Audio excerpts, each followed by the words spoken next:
जिस दिन आपने दिल में विश्वास रख लिया कि मैं शंकर की भक्ति करूंगी और शिव मेरी सुनेगा, शिव आएगा, सुनेगा।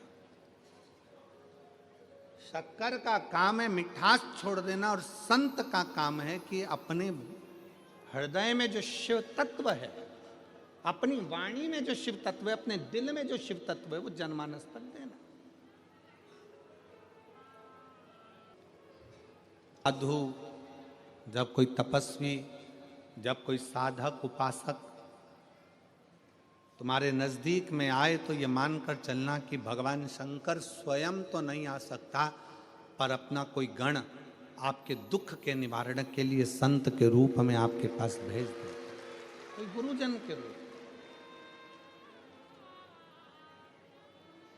कोई तपस्वी जन के रूप में।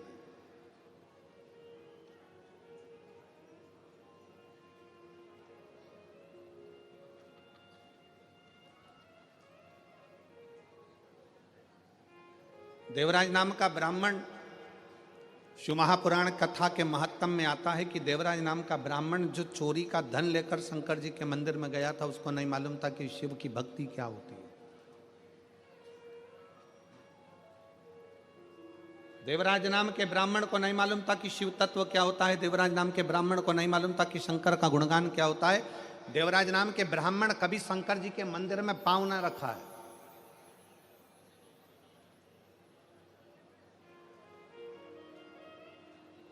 पर यदि अपने परिवार में, अपने कुल में कोई शंकर जी के मंदिर गया होता है, शिव जी को एक लोटा जल किसी ने चढ़ाया होता है, किसी ने शंकर जी का गुणगान करा होता है, कोई ने भगवान शंकर की अविरल भक्ति को धारण करा होता है, तो ये निश्चित है अगर शिव तत्व हमारे घर में कभी हुआ है तो हमारे घर में शंकर भगवान का चढ़ाए गया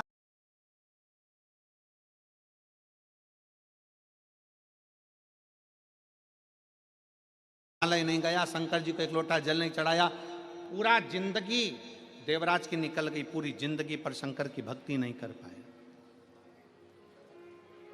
चोरी का धन लेकर शिव जी के मंदिर में गया तो क्यों गया? क्योंकि इसके माता देवराज नाम के ब्राह्मण की मां शंकर के मंदिर में जाकर एक लोटा जल चढ़ाती थी, शंकर की आराधना करती थी। उस जल का फल देवराज को मिला, उस जल का फल देवराज को प्राप्त हुआ, और सारी समस्या का हल, जरा जम के बोलो जरा, सारी समस्या का हल एक लोटा जल। आप जब विश्वास के साथ भगवान शंकर को जल चढ़ाते हो, तुम्हें लगता है कि हो सकता है भगवान मेरी नहीं सुन रहा, मैंने इतने दिन से पशुपति व्रत करा, मैंने भगवान शंकर की भक्ति करी, मैंने श्री शिवाय नमस्तुभ्यम जपा, मैंने ये करा, मैंने वो करा, मैंने सब कुछ करा और भगवान नहीं सुनता। थोड़ा समय लग सकता है, थोड़े समय में देरी हो सकती है,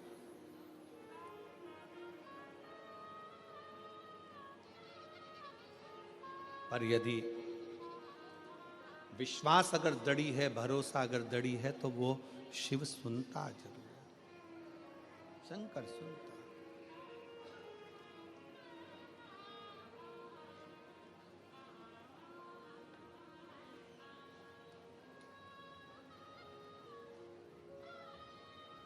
वो सुनेगा जरूर, थोड़ा देरी हो सकती है।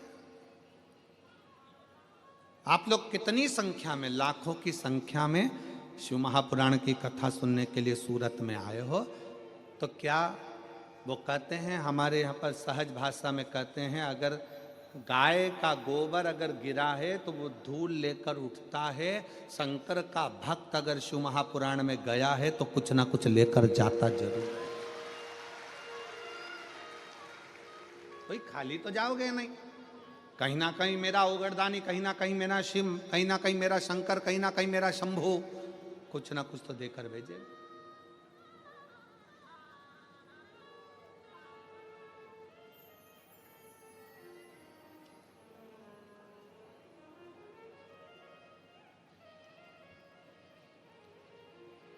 और महाराज बस हृदय शिव से लगाना है, दिल शंकर से लगाना।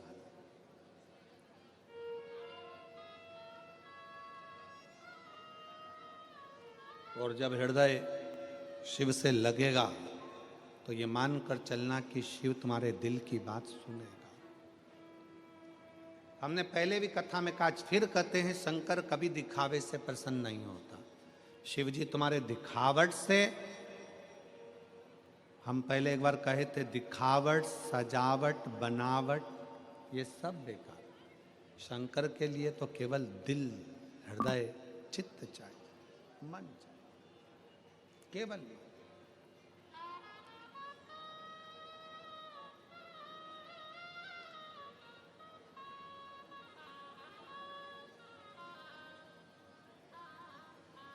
दिल से उसको भजो। एक बद्रीनाथ कौन कौन गया, जरा हाथ उठा। बद्री विशाल जी के दर्शन किस किसने करे? बद्रीनाथ, हाथ उठाओ जो बद्रीनाथ गया है कभी। बहुत सारे लोग गए, रखो। बद्रीनाथ मंदिर के दर्शन करें आप लोगों ने उत्तराखंड में जाकर? जब हम बद्रीनाथ जी के मंदिर के दर्शन करते हैं तो बद्रीनाथ जी के मंदिर के दर्शन कर कर, परिक्रमा कर कर जब हम उस ओर आते हैं तो वहां एक मंदिर है, छोटा सा। मंदिर के अंदर इधर तो लक्ष्मी जी हैं, बद्रीनाथ जी का हम दर्शन करते हैं तो इस हाथ पे लक्ष्मी जी हैं और इधर घंटा कर्ण भगवान का मंदिर।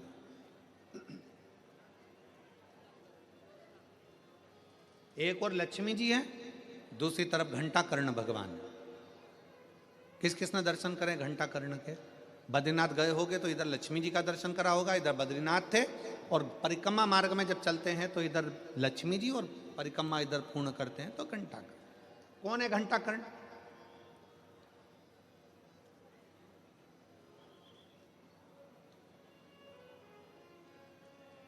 ये वो यक्ष है जो भगवान शंकर की अविरल भक्ति में डूबा रहता था। शिव जी की भक्ति के सिवाय इसको कुछ सुहाता ही नहीं था। शंकर की उपासना के सिवाय इसके दिल में कुछ रहता ही नहीं था। ना ये दिखावट करता था, ना ये बनावट करता था, ना ये सजावट करता था। बस इसका एक काम था, शंकर के मंदिर की स्तुति करना, शिव का भजन करना, शंकर की भक्ति में डूबे रहना। जहां पर शंकर की कथा होती थी घंटा कर्ण वहां पहुंच जाता था। जहां शिव की भक्ति होती वहां घंटा कर्ण पहुंच जाता।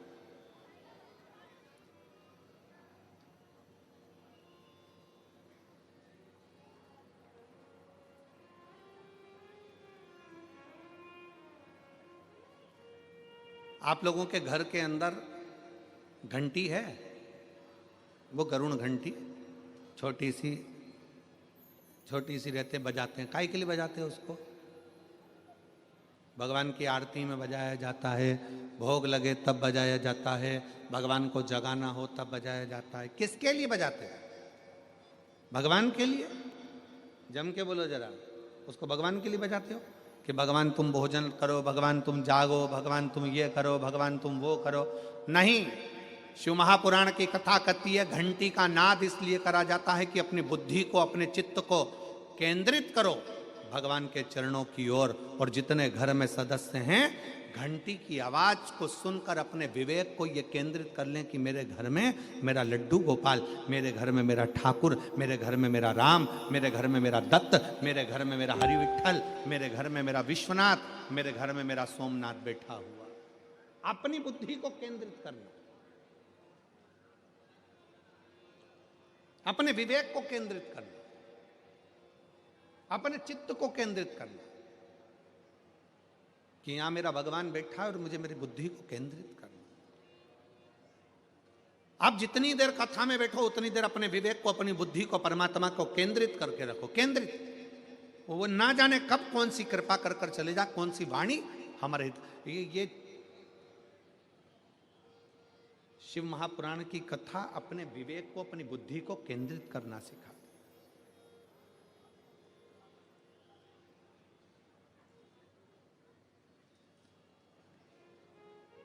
शिव तत्व की ओर चलना है। घंटा कर्ण का नियम था, कहीं की बात नहीं सुनता था घंटा कर्ण। घंटा कर्ण का नियम था कि घंटे की आवाज को अपने कानों में उसने क्या कर कर रखा था कि बड़े बड़े घंटे अपने कानों में लटका कर रखे थे।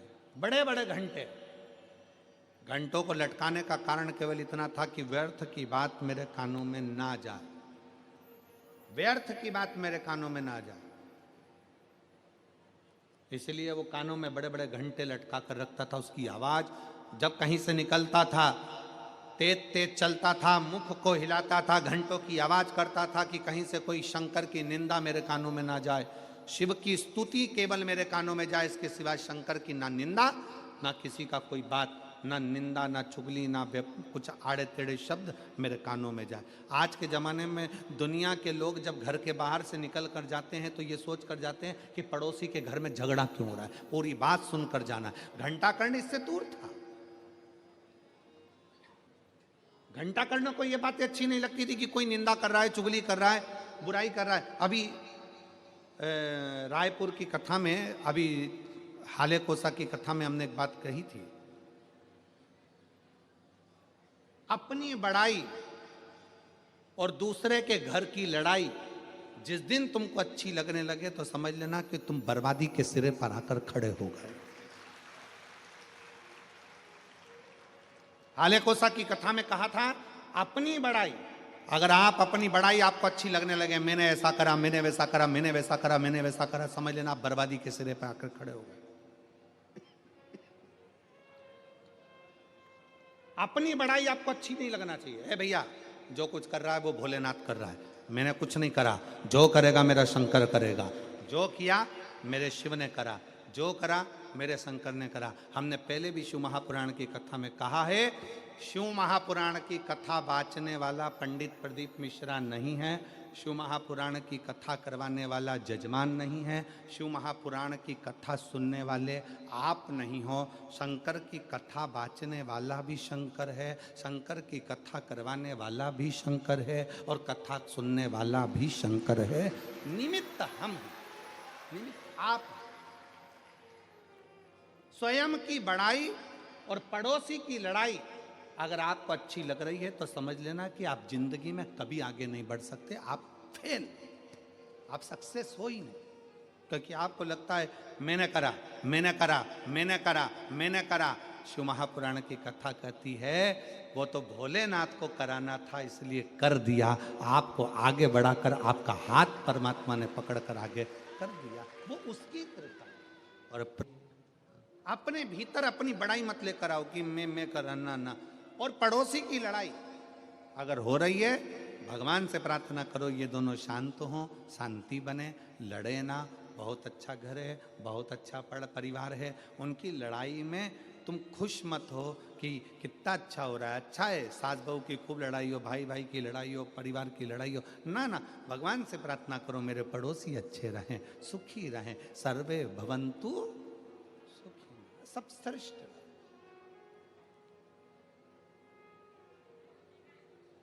यक्ष घंटाकर्ण अपने कानों में बड़े बड़े घंटे लगा लेता था, किसी की निंदा ना सुन पाऊं, अपशब्द सहन ना कर पाऊं, ताने ना सुन पाऊं, गालियां ना सुन पाऊं। घंटाकर्ण अपने कानों में घंटे बांधता,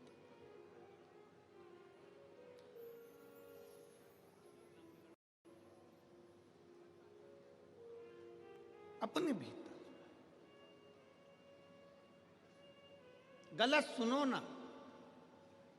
शिव महापुराण की कथा होती है ना तो कई लोग कहेंगे भी बहुत भीड़ है, रास्ता जाम है, ऐसा है, वैसा है। इतना ट्रैफिक जाम रहता है, इतना ट्रैफिक जाम रहता है कि पूछो ना। हम कहते हैं अगर इस जाम में फंस गए तो संसार के जाम में कभी नहीं फंस पाओगे, ये पक्का।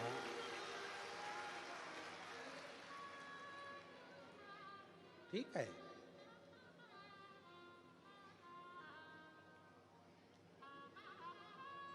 शिव महापुराण को इतनी सरलता से तो मिलती नहीं है। अब घंटाकर्ण जैसे, वो घंटाकर्ण यक्ष जो था वो साधारण नहीं था, कुछ गंदा नहीं सुनता था, अच्छा सुने, श्रेष्ठ सुने, श्रेष्ठ धारण कर।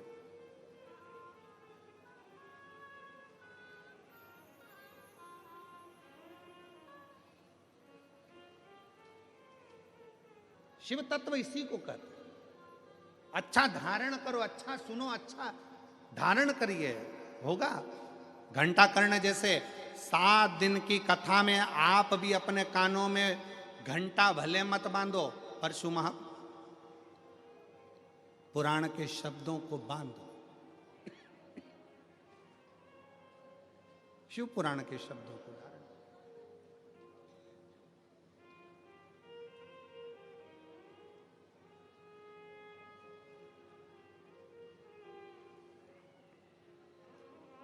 जब हम हमारे भीतर शंकर की कथा को उतार लेंगे तो हमारा मन कहीं दूसरी जगह जाएगा ही नहीं।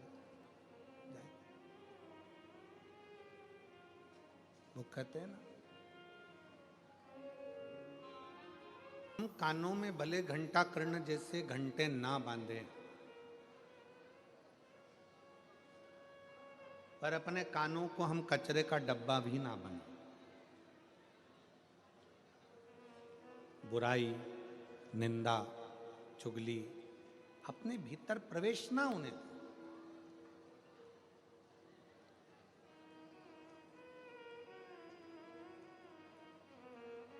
एक बार घंटा कर्ण के मन में बात जागृत हुई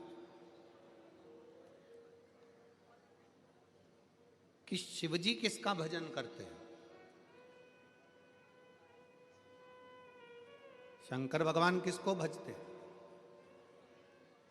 शिव महापुराण की कथा कहती है ब्रह्मा, विष्णु और महेश इन तीनों में कोई भेद नहीं। कोई कहे कि हम राम की पूजन करते हैं, हम शंकर को नहीं मानते। कोई कहे हम शंकर की पूजन करते हैं, राम को नहीं मानते। कोई कहे हम कृष्ण की पूजन करते हैं, शिव को नहीं मानते। कोई कहते हैं हम शिव की पूजन करते हैं, कृष्ण को नहीं मानते। ये भेद ना करें।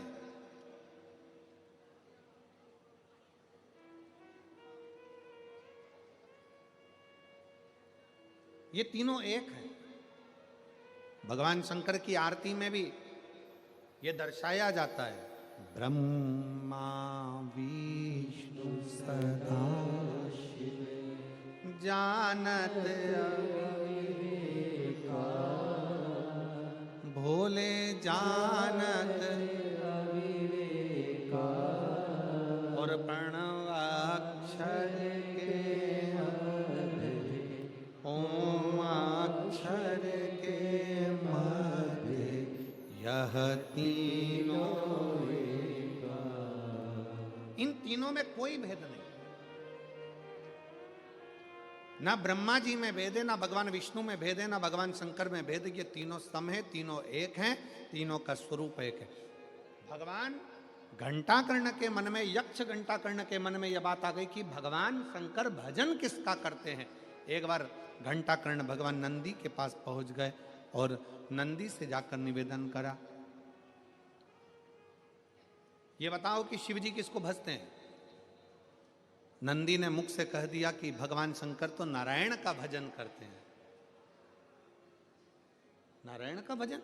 हाँ।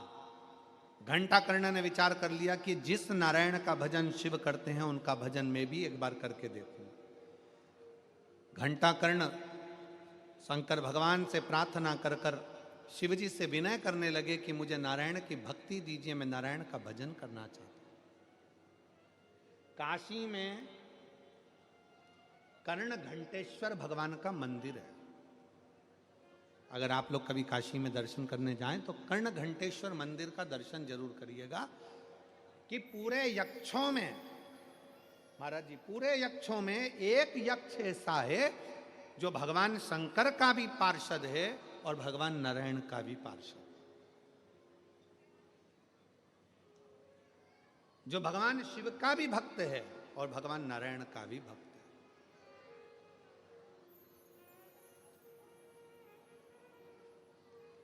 शिव स्तुति भी करता है, भगवान नारायण की स्तुति भी करता है। घंटा कर्ण ने जैसे ही काशी में बैठकर तप किया, भगवान शंकर कर्ण घंटेश्वर के रूप में प्रकट हो गए, एक शिवलिंग के रूप में प्रकट हुए। और शिवलिंग के रूप में प्रकट होकर भगवान शंकर ने कहा, मांगो तुमको क्या चाहिए। शंकर तो वो घड़ी है, शिव जैसा दयालु तो संसार में कौन होगा। बड़ा सरल सहज एक लोटा जल चढ़ाओ और शंकर को अपना बनाओ। कितना लोटा जल? एक लोटा। ना उसको तुम्हारा धन चाहिए, ना दौलत चाहिए, ना संपदा चाहिए, ना सत्ता चाहिए, ना वैभव चाहिए, उसको तुमसे कुछ नहीं चाहिए। चाहिए तो केवल सारी समस्या का हल। एक लोटा। और पत्र में आया है,